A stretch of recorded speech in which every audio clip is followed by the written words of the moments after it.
how much do I need to leave for my child with a disability after I'm gone? We get this question all the time. How much is enough? Let's say you have a child who you know because of some physical or mental disability or issue will not be able to support him or herself after you're gone. This is a really scary thing for so many parents. We hear this all the time. I'm afraid to die.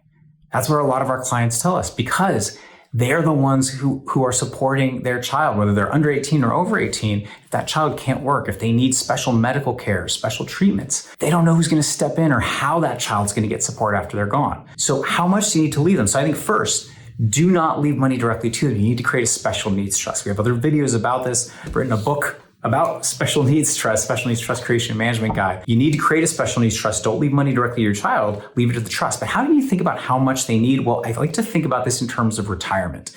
So what's a general rule for how much you need to save for retirement? You often hear financial advisors use the 4% rule. And what does that mean? It means that over time, you should be able to withdraw about 4% of principal every year, and that principal should remain at the same level indefinitely. In theory. Now, in plain English, what does this mean? Let's say you need $40,000 a year to support yourself through retirement. Well, once you retire, you aren't really going to get any more income. Investments, yeah, but you're not going to have any work income.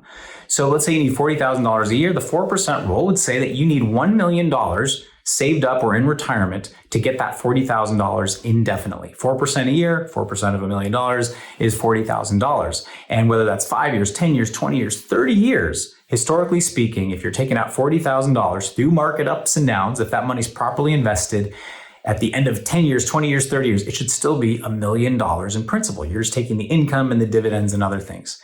Special needs planning, I think, is very similar to this because after you're gone, if your child can't work, well, they're in a very similar position.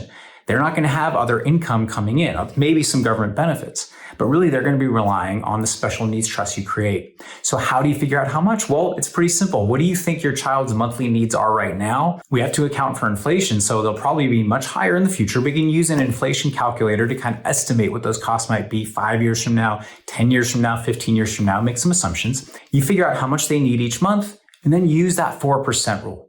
And that can back you into how much would have to be there in the special needs trust. Let's say your child might need $80,000 a year in support.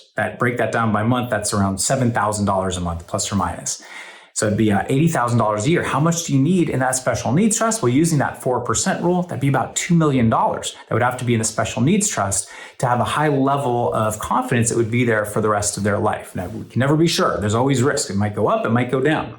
But this is a general rule. So I didn't ask this at the beginning, but then a lot of people say, well, that's great, Mark. $2 million is a wonderful number, but I don't have $2 million. What can I do? So depending on your age and your situation, whether you're married or not, a great way to fund this, by the way, can be life insurance. If you're young enough, sometimes you can get single payment life policies, whole life policies, by the way. I recommend whole life, not term. Term means it expires after a certain number of years. If you have a child with special needs, you probably want a whole life policy, meaning no matter how old you are when you die, that insurance policy will pay out. But there are some policies, depending on your age, and you have to go through physicals and other background checks, where you can make one payment right now, and that is the only payment you'll ever have to make, and it has a guaranteed payout. Now, work with an insurance professional. Our office works with a few insurance professionals who we connect our clients with, and you can compare. Different companies will have different quotes. So life insurance can be a way to bridge that gap, but I think that 4% rule is a way to look at how much you might need. So I hope this is helpful. Special needs planning is just so crucial. And I think setting up ahead of time can be extraordinarily powerful in giving you peace of mind and just making sure that you can focus on the day-to-day needs of your child rather than staying up at night worrying about will there be enough.